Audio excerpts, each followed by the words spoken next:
भीषण गर्मी के इस दौर में जहां शहरों में पानी की किल्लत बढ़ रही है, वहीं ग्रामीण और आदिवासी इलाकों की हालत और भी गंभीर हो गई है। भंडारा जिले के तुमसर तहसील के कमकासुर गांव में करीब 300 की आबादी आज भी केवल एक कुएं के सहारे जी रही है। पुनर्वास के बावजूद गांव में बुनियादी सुविधाओं का अभाव साफ नजर आता है। कमकासुर गांव में जल संकट गहराता जा रहा है। पूरे गांव के लिए सिर्फ एक ही कुआं है जिससे सभी की प्यास बुझाई जाती है। गर्मियों में कुएं का जलस्तर गिरने से हालात और बिगड़ जाते हैं। हर सुबह गांव की महिलाएं और पुरुष पानी भरने के लिए लंबी कतारों में खड़े नजर आते हैं। कई बार घंटों इंतजार करना पड़ता है, जिससे उनके रोजमर्रा के काम भी प्रभावित हो रहे हैं। गांव में 2 बोरवेल मौजूद हैं, लेकिन दोनों ही बंद पड़े हैं। ग्रामीणों ने कई बार प्रशासन से शिकायत की, लेकिन अब तक कोई ठोस कार्रवाई नहीं हुई है। समस्या खूप कठीण आणि प्रकट समस्या आहेत। समस्या अशी आहे, गेल्या 16 वर्षापासून या गावाचं पुनर्वसन झाला। बावनथडी धरणामध्ये हा गाव पूर्ण गेल्यामुळे पुनर्वसन झालं आणि त्या पुनर्वसन झाल्यापासून 350 लोकसंख्येची वस्तीचे गाव आहे आणि एवढा 350 लोकसंख्येचे गाव असतानासुद्धा या गावामध्ये फक्त एकच विहीर आहे, गावाच्या कोपऱ्यामध्ये आहे तो।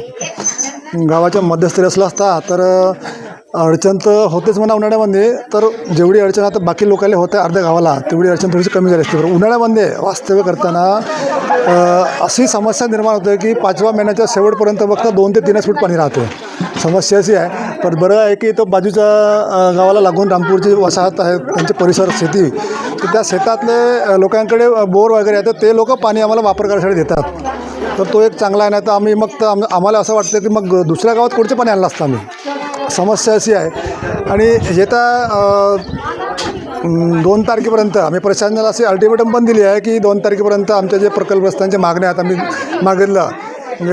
मागच्या वेळेस आम्ही जे आंदोलन केला त्यामध्ये 2 तारखेपर्यंत नाही झालं असतं आम्ही पुन्हा आंदोलन करणार अशी चेतावणी दिली आहे। आता आमच्या गावामध्ये एकच विहीर आहे आणि 300 लोक आहेत आणि सगळेजण इथलाच पाणी पित। हँडपंप आहे पण तिथला पाणी पित नाही, म्हणजे कधी गंदा कधी बंदच राहते आणि इथलंच पाणी वापरते सगळेच जण गावातले। मग तुम्हाला पाणी भरायला वेळ लागते, कामावर वगैरे जायला? हा, वेळ लागते तर काय करणार, सकाळपासून पाणीच भरतात, गर्दी पण राहते। रामपूरला बसला होता, पण इथं 16 वर्ष झाले आम्ही इथं आलो। एकच विहीर आहे, तकरीबन 350 लोकांचा गाव आहे, तर इथं एकच विहीर आणि सल्ल्यावर आखरी एंडिंगमध्ये घर आहे, विहीर आहे। तर त्यांना आम्हाला पाणीना बहुत त्रास होते। बोरवेल खोदून तर दिले आहेत, पण त्यांच्यामध्ये असं नाही का खूप असं गादोडा पाणी हे ते वगैरे वगैरे, काही देखरेख नाही, शासन पण काही लक्ष नाही देत इकडं तिकडं।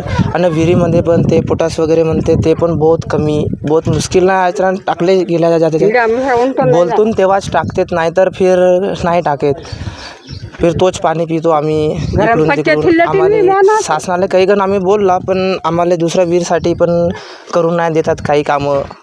असा खूप त्रास होते आम्हाला पाण्यासाठी। आजीबाई लोकांपासून सर्वांना, लेकरं बारापासून काही कामा जाण्याला आणि खूप त्रास होते। कमकासुर गांव की ये तस्वीर प्रशासनिक लापरवाही की पोल खोलती है।